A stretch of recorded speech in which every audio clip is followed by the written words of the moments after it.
ಜಾಣದಲ್ಲಿ ಮತ್ತೊಂದು ಎಕ್ಸ್ಕ್ಲೂಸಿವ್ ಸ್ಟೋರಿಯನ್ನ ನಿಮ್ಮ ಮುಂದೆ ಇಡ್ತಾ ಇದ್ದೀವಿ. ಸಹಜವಾಗಿ ಬಿಜೆಪಿಯಲ್ಲಿ ಆಪರೇಷನ್ ಆಗ್ತಾ ಇರೋದು, ಕೆಲವರು ಗರ್ವಾಪ್ಸಿ ಮಾಡ್ತಾ ಇರೋದು ಕಾಂಗ್ರೆಸ್ ಪಾಳ್ಯಕ್ಕೆ ದೊಡ್ಡ ಮಟ್ಟದ ಟೆನ್ಷನ್ ಆಗ್ತಾ ಇದೆ.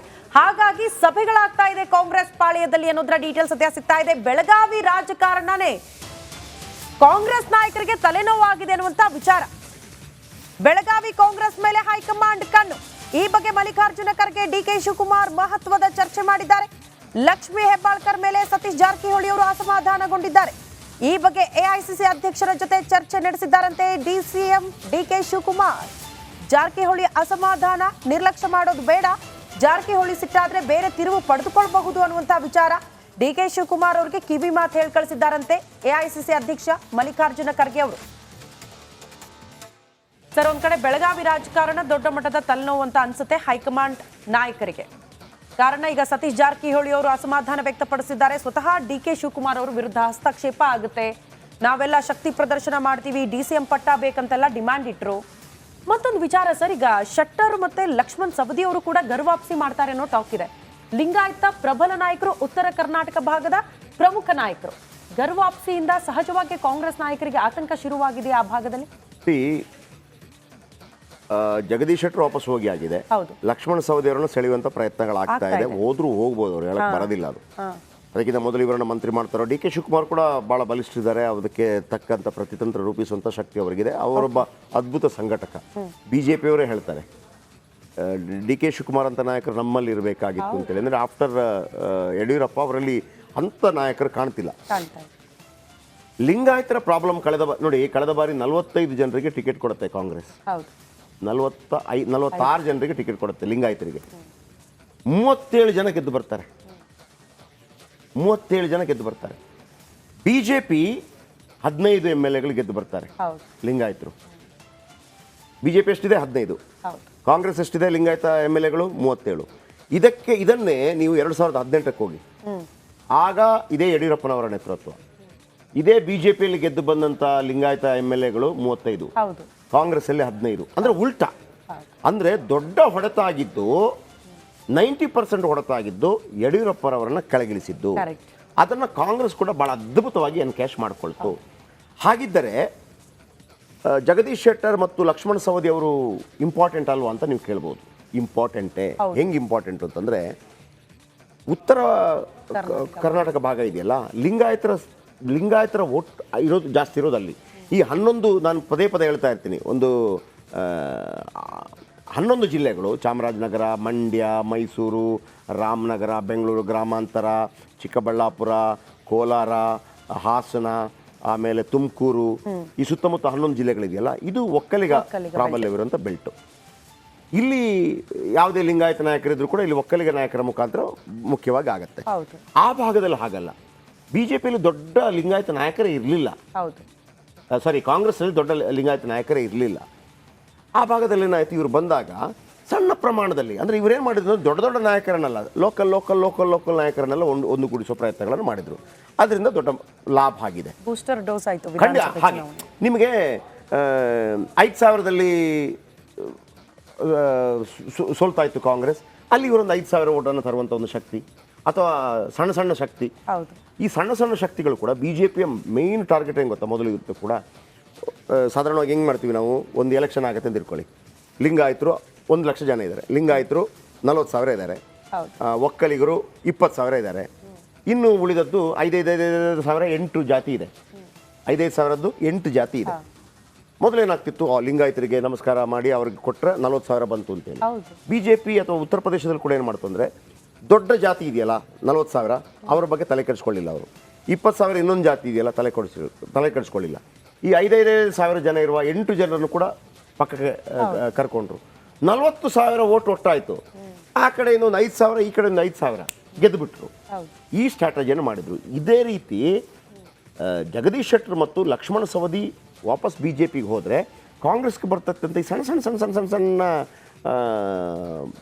ಪಾಕೆಟ್ ಇದೆಯಲ್ಲ, ಲಿಂಗಾಯತ್ ಪಾಕೆಟು, ಅದು ವಾಪಸ್ ಬಿಜೆಪಿ ಪಾಲಾಗುವಂಥ ಸಾಧ್ಯತೆ ಇದೆ. ಹಾಗಾಗಿ ಭಯಪಡ್ತಾ ಇದ್ದಾರೆ, ನಂಬರ್ 1. ಎರಡನೇದಾಗಿ ಸತೀಶ್ ಜಾರಕಿಹೊಳಿ ಅವರು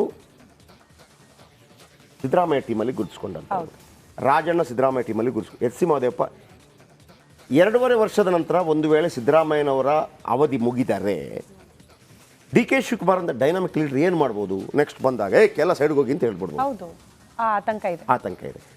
ಸಿದ್ದರಾಮಯ್ಯನವರಿಗೆ ನಂದು ಮುಗಿದೋಯ್ತಪ್ಪ ಅಂತ ಹೇಳೋಕ್ಕಾಗಲ್ಲ. ತನ್ನ ಶಿಷ್ಯವೃಂದವನ್ನು ಬೆಳೆಸಬೇಕಾಗತ್ತೆ. ಅದು ಖಡಾಖಂಡಿತವಾಗಲಿ ಎದ್ದೋದಂಗೆ ಆಗೋದಿಲ್ಲ. ಆಗ ಇವರೆಲ್ಲ ಡಿಮಾಂಡ್ ಮಾಡ್ತಾರೆ, ಸರ್ ನಾವು ನಿಮಗೆ ಸಪೋರ್ಟ್ ಮಾಡಿದ್ದೀವಿ, ನೀವು ಹೋದ ನಂತರ ನಮ್ದೇನು, ಡಿ ಕೆ ಶಿವಕುಮಾರ್ ನಮ್ಮನ್ನು ಚೆನ್ನಾಗಿ ನೋಡ್ಕೋತಾರೆ ಅಂತ ಏನು ಗ್ಯಾರಂಟಿ? ಅದಕ್ಕಾಗಿ 3 DCM ಮಾಡಿ 3 DCM ಮಾಡಿ ಅಂತೇಳಿ. ಇದು ಪಾಲಿಟಿಕ್ಸ್, ಪ್ಯೂರ್ ಪಾಲಿಟಿಕ್ಸ್. ಯಾರ್ದು? ಸತೀಶ್ ಜಾರಕಿಹೊಳಿ ಅವರು. ನಮ್ಮನ್ನು ಭಾಳ ಸ್ಟ್ರಾಂಗ್ ಆಗಿ ಮಾಡಲೇಬೇಕು. ಇನ್ನೊಂದು ಐಡಿಯಾ ಹೇಳ್ತೀನಿ, ಇನ್ನೊಂದು ಪ್ಲ್ಯಾನ್ ಹೇಳ್ತೀನಿ. ನಾಳೆ ಸಿದ್ದರಾಮಯ್ಯನವರ ನಂತರ ಡಿ ಕೆ ಶಿವಕುಮಾರ್ ಮುಖ್ಯಮಂತ್ರಿ ಆದ ತಕ್ಷಣ ಬೆಳ್ಳಿ ತಟ್ಟೆಯಲ್ಲಿ ಹಿಂಗೆ ಕೊಟ್ಬಿಡೋದಿಲ್ಲ. ಅಲ್ಲಿ ಸ್ವಲ್ಪ ತಿಕ್ಕಾಟಗಳಾಗತ್ತೆ. ಏನಾಗುತ್ತೆ, ಸಿದ್ದರಾಮಯ್ಯ ಏನು ಹೇಳ್ಬೋದು, ಮತ್ತೊಮ್ಮೆ ನನಗೇನು ತೊಂದರೆ ಇಲ್ಲ, ನಾನಂತೂ ಮುಖ್ಯಮಂತ್ರಿ ಸ್ಥಾನದಿಂದ ಕೆಳಗಿಳಿತೀನಿ, ನೆಕ್ಸ್ಟ್ ಯಾರು ಮುಖ್ಯಮಂತ್ರಿ ಆಗಬೇಕು ಅಂತೇಳಿ ಶಾಸಕರು ತೀರ್ಮಾನ ಮಾಡಲಿ ಅಂತ. ಆಗ ಸಿದ್ದರಾಮಯ್ಯನವರ ಫಾಲೋವರು ಒಂದು 50-60 ಜನ ಇರ್ಬೋದು. ಸರ್ ನಾವು ಯಾರಿಗೆ ಫಾಲೋ ಮಾಡಲಿ ಅಂತಂದರೆ ಸತೀಶ್ ಜಾರಕಿಹೊಳಿಗೆ ಮಾಡಿ ಅಂತಾರೆ. ಅವರು ಡಿ ಕೆ ಶಿವಕುಮಾರ್ಗೆ ಮಾಡಿ ಅಂತ ಹೇಳಲ್ಲ. ಯಾಕಂದರೆ 2 ಬಾರಿ ಮುಖ್ಯಮಂತ್ರಿ ಆಗಿದ್ದಾರೆ, ಎಲ್ಲ ಅನುದಾನಗಳನ್ನು ಅವರೇ ಕೊಟ್ಟಿರುವಂಥದ್ದು. ಡಿ ಕೆ ಶಿವಕುಮಾರ್ ಒಮ್ಮೆ ಮುಖ್ಯಮಂತ್ರಿ ಆದ ನಂತರ ಅವ್ರಿಗೆ ಅದೇ ಶಕ್ತಿ ಬರುತ್ತೆ, ಅದು ಬೇರೆ ವಿಚಾರ. ಅದು ಮುಖ್ಯಮಂತ್ರಿ ಆದ ನಂತರ ಬರುವಂಥದ್ದು. ಸೊ ಹಾಗಾಗಿ ಒಂದು ವೇಳೆ ನಮಗೆ ಕೊಡದೇ ಇದ್ದರೆ ಅವರು BJP ಜೊತೆ ಕೂಡ ಹೋಗ್ಬೋದು, ಹೇಳೋಕ್ಕಾಗಲ್ಲ. ಯಾಕಂದರೆ ಯಾವ ಟೈಮಲ್ಲಿ ಬೇಕಿದ್ರೆ ಒಂದು 40 ಜನರನ್ನು ನಾನು ದುಬೈ ಕರ್ಕೊಂಡೋದೆ, ಮತ್ತೊಂದು ಕರ್ಕೊಂಡೋದೆ, ನಿಮ್ಮನ್ನು ಮಾಡ್ಬೋದು. ಯಾಕಂದರೆ ಇದು ಪಾಲಿಟಿಕ್ಸ್. ಇದು ಕಾಂಗ್ರೆಸ್ಸು BJP ಅದೆಲ್ಲ ಆಮೇಲೆ ಬರುತ್ತೆ. ನಮ್ಮ ಸ್ಥಾನಮಾನಗಳು ಏನು ಅನ್ನೋದು ಇಂಪಾರ್ಟೆಂಟ್ ಆಗಿರುತ್ತೆ. ಹಾಗಾಗಿ ಮುತ್ಸದಿದ್ದಾರೆ ಯಾರು, ಮಲ್ಲಿಕಾರ್ಜುನ್ ಖರ್ಗೆ ಅದಕ್ಕೆ ಹೇಳಿದ್ದು, ನೀವು ಒಟ್ಟಾರೆಯಾಗಿ ನಿಮ್ಮ ಈಗೋ ಪ್ರಾಬ್ಲಮಿಂದಾಗಿ ಸತೀಶ್ ಜಾರಕಿಹೊಳಿ ಅವರನ್ನೆಲ್ಲ ಇದು ಮಾಡಬೇಡಿ. ಅದು 20-25 ಜನ ಇದ್ದಾರೆ ಅವ್ರ ಜೊತೆ. ಯಾಕಂದರೆ ಈ BJP ಇದೆಯಲ್ಲ, ಯಾವ ಹಂತದಲ್ಲಿ ಯಾವ ಪಕ್ಷ ನೋಡೋಕ್ಕೂ ರೆಡಿ ಇದ್ದಾರೆ. ಅವ್ರ ಹತ್ರ ಅಧಿಕಾರ ಇದೆ, ದುಡ್ಡಿದೆ, ಎಲ್ಲವೂ ಇದೆ. ನೀವು ಹೇಳ್ದಂಗೆ ED ಇದೆ, CBI ಇದೆ, ಎಲ್ಲ ರೀತಿಯಲ್ಲಿ ಆಗತ್ತೆ.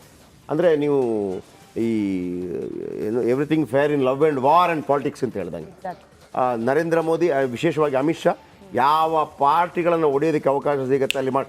ಹಾಗಂತ ನಾವು ಕೇಳ್ಬೋದು, ಇದು ಸರಿನಾ ತಪ್ಪಾ ಅಂತೇಳಿ. ಇಂದಿರಾ ಗಾಂಧಿ ಟೈಮಲ್ಲಿ ಒಂದು 49 ರಾಜ್ಯ ಸರ್ಕಾರಗಳನ್ನು ವಜಾಗೊಳಿಸಿದ್ದಾರೆ. ರಾಜಕಾರಣದಲ್ಲಿದ್ದಾಗ ಎಲ್ಲರೂ ಅದನ್ನು ಮಾಡ್ತಾನೆ ಹೋಗ್ತಾನೆ ಇರ್ತಾರೆ, ಇವರು ಅದನ್ನೇ ಮಾಡ್ತಾರೆ. ಸೊ ಹಾಗಾಗಿ ಅದನ್ನು ಎಚ್ಚರಿಕೆಯಿಂದ ಹೆಜ್ಜೆ ಇಡಬೇಕು. ಎಲ್ಲೂ ಕೂಡ ಸತೀಶ್ ಜಾರಕಿಹೊಳಿ ಅವರಿಗೆ ಬೇಸರ ಆಗದಂಗೆ ನೋಡ್ಕೊಳ್ಳಿ, ನಿಮ್ಮ ಈಗೋವನ್ನು ಬದಿಗಿಡಿ ಅಂಥೇಳಿ ಮುತ್ಸದ್ದಿಯಾಗಿ ಮಲ್ಲಿಕಾರ್ಜುನ ಖರ್ಗೆ ಹೇಳಿರುವಂಥ ಮಾತಿದೆಯಲ್ಲ, ಅದು ಕಾಂಗ್ರೆಸ್ ಕರೆಕ್ಟಾಗಿ ಅದನ್ನು ಚಾಚು ತಪ್ಪದೆ ಪಾಲಿಸಿದರೆ ಪ್ರಾಬ್ಲಮ್ ಉಂಟಾಗೋದಿಲ್ಲ ಕಾಂಗ್ರೆಸ್ಗೆ. ಇಲ್ಲ ಅಂತಂದರೆ ಇವರ ಕಚ್ಚಾಟದಲ್ಲಿ BJP ಅದರ ಲಾಭವನ್ನು ಪಡ್ಕೊಳ್ಳುತ್ತೆ. ಈ ಬಗ್ಗೆ ಮತ್ತಷ್ಟು ಡೀಟೇಲ್ಸ್ ಅನ್ನು ಕೊಡ್ತಾ ಹೋಗ್ತಾರೆ ನಮ್ಮ ಪ್ರತಿನಿಧಿ ಬಸವರಾಜ್ ಕೂಡ ನೇರ ಸಂಪರ್ಕದಲ್ಲಿ ಜಾಯಿನ್ ಆಗ್ತಿದ್ದಾರೆ. ಬಸವರಾಜ್, ಈಗ ತಾನೇ ನಾವು ಮಾತನಾಡ್ತಾ ಇದ್ದೀವಿ, ರಾಜ್ಯದ ರಾಜಕಾರಣನೇ ಬೇರೆ, ಬೆಳಗಾವಿ ರಾಜಕಾರಣನೇ ಬೇರೆ. ಉತ್ತರ ಕರ್ನಾಟಕ ಭಾಗದ ಓಟನ್ನ, ರಾಜಕಾರಣಿಗಳನ್ನ ಹಿಡಿತದಲ್ಲಿ ಇಟ್ಕೊಳ್ಬೇಕು ಅನ್ನೋದು ಕಾಂಗ್ರೆಸ್ ಪಾಳ್ಯದಲ್ಲಿ ಸತತವಾಗಿ ಪ್ರಯತ್ನಗಳಾಗ್ತಾ ಇದೆ. ಬಟ್ ಈಗ ಜಗದೀಶ್ ಶೆಟ್ಟರ್ ಅವರು ವಾಪಸ್ ಆಗಿರೋದ್ರಿಂದ ಸಹಜವಾಗಿ ಆತಂಕ. ಏನ್ ಬೆಳವಣಿಗೆ ಆಗ್ತಾ ಇದೆ ಅಂತ?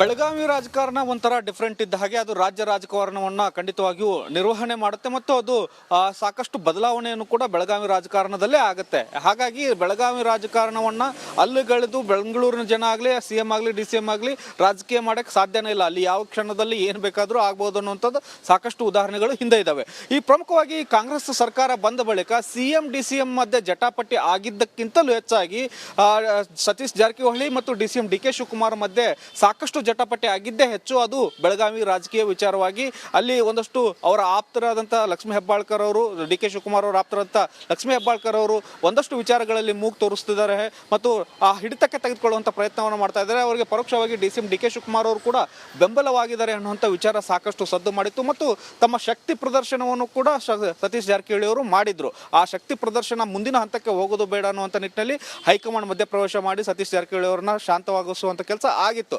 ಆ ಬಳಿಕ ಕೂಡ ಸಾಕಷ್ಟು ತಿಕ್ಕಾಟಗಳು ನಡೆದಿದ್ದು ಮತ್ತು DCM ಸ್ಥಾನಕ್ಕೆ ಹೆಚ್ಚುವರಿಯಾಗಿ ಬೇಡಿಕೆಯನ್ನು ಕೂಡ ಇಡಲಾಗಿತ್ತು. ಆದರೆ ಹೈಕಮಾಂಡ್ ನಾಯಕರು ಕರೆದು ಮಾತನಾಡಿದ್ದಾರೆ. ಇನ್ನೊಂದು ಪ್ರಮುಖವಾದಂಥ ಬೆಳವಣಿಗೆ, ಮೊನ್ನೆ ಜನವರಿ 26ರಂದು AICC ಅಧ್ಯಕ್ಷರಂತಹ ಮಲ್ಲಿಕಾರ್ಜುನ್ ಖರ್ಗೆ ಅವರು ರಾಜ್ಯದಲ್ಲೇ ಇದ್ರು. AICC KPCC ಕಚೇರಿಯಲ್ಲಿ ಫ್ಲಾಗ್ ಹಾಸ್ಟಿಂಗ್ ಮಾಡಿದ ಬಳಿಕ ಒಂದಷ್ಟು ಮೀಟಿಂಗ್ ಅನ್ನ ಆದವು. ಅದರಲ್ಲೂ ಪ್ರಮುಖವಾಗಿ DCM DK ಶಿವಕುಮಾರ್ ಮತ್ತು ಥ್ಯಾಂಕ್ ಯು ಇಷ್ಟೇ